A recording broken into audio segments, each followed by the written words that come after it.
Hey there, I'm Dolores and welcome to Affinity Designer Weekly Fundamentals. This is lesson ADF 032 and today we're organizing layers clearly and intentionally. This good structure saves you so much time and mental energy.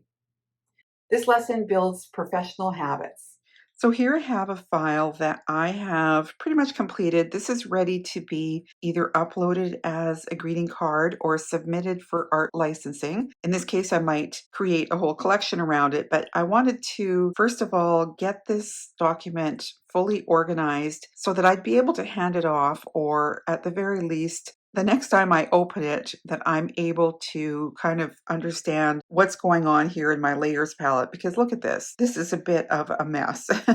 Everything is okay on it and it works obviously, but it is very difficult to really tell what goes with what. Like, where does this leaf go to? And why is it not connected with that peach? And why are there some random leaves up here? So all of this is the kind of thing I look at when I'm trying to just fully clean up a file. This is what we're going to be fixing today. We're going to go through and we're going to group elements that could go together. For example, all of these flowers here could be stored in one folder called flowers.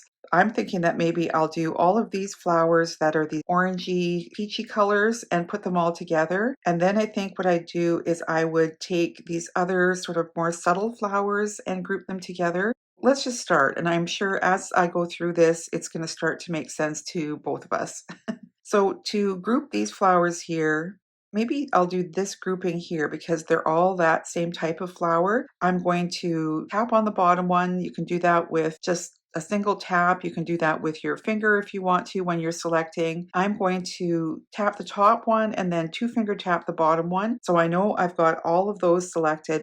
I kind of like now I see that these are the flowers that are around the edge, and I do see that those two also do belong in there. So let's grab those two, and then I know that I've got all these peripheral flowers in one folder. And in order to do that, I'm going to go to group, and now I've got an entire group that's this border type flowers. So this would be a great opportunity to also name it. So I would swipe to the left here and name the layer. So this one I'm going to rename as, let's call it border flowers, just to keep it simple. And so now we have a really tidy grouping of those. So next, I think I want to figure out these because I think I've got a few of these located kind of randomly, and they are all the same flower, I think, repeated. So it looks like this one here is not included, and I'm wondering if that's this one. No, that's that.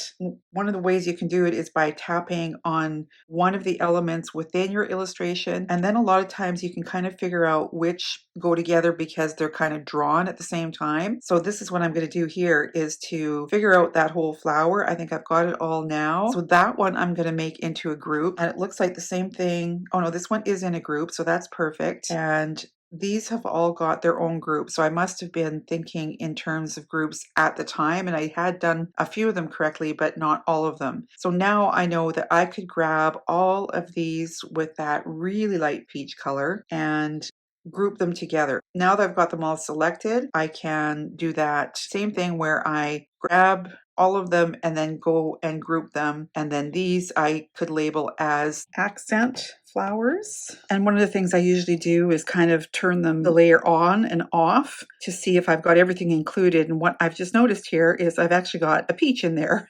So I'm going to grab that peach and I'm going to move it out of the group. So these peach parts, I think, would be the next thing I would want to add together. And I did notice that I had a couple of leaves here that aren't with the peach they belong to. So I think that this has altered my layer order. This is the peach that I want to add it to. So I'm going to open that group. I'm going to make sure that this is added and make sure that it goes above the peach. So that's another little job done. And this one too should have been added because it is the other half of that little bit of a leaf structure on top of that peach. And you can see the same thing here. So these two need to be added to So this one here is the one that I want to add these two into. So that group is open already. I'm going to grab those two and pull them in. And you see how that fixes the layer order. And that would have been an issue. Like I said, if I'm passing this off to a client, I want this to be really organized. So I'm going to take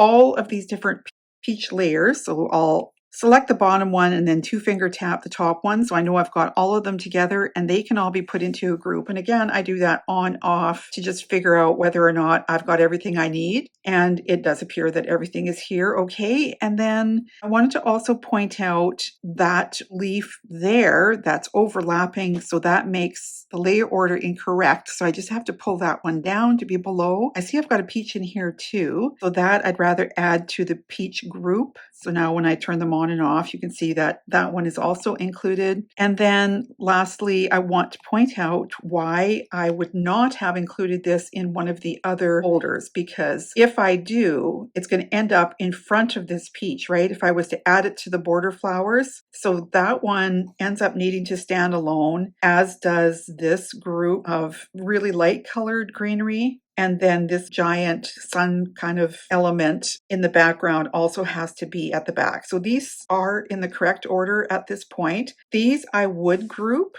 Again, just to tidy up. And you can see now that I've got all of these the way they should be. Let's see about this one here. That happens to be just two random leaves that have been put in just to make the background a little bit more interesting. I'm going to bring them above those peach colored leaves so that one ends up in front. They can be really, all of these could be part of that background group. So we could do that where we select all three of these groups and put them into a group. And then this one I would rename background elements. So if we were to turn that off, you see exactly what turns on and off. It's actually not a bad looking design even without that, but let's rename this layer to background elements. And this one here we'll just call peaches. So we're going to rename it. And so now we have all of the layers really clearly identified. So if you were to pass this off to a printer or a client, you know that you're very organized. Within each folder are different groupings. You can see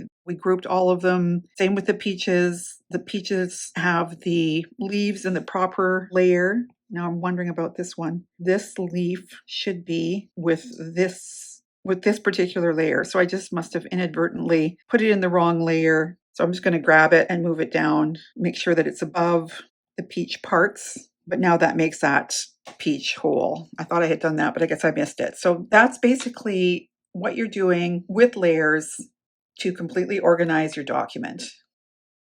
Well, that wraps up lesson ADF 032. These habits are reinforced in longer projects everywhere within my membership.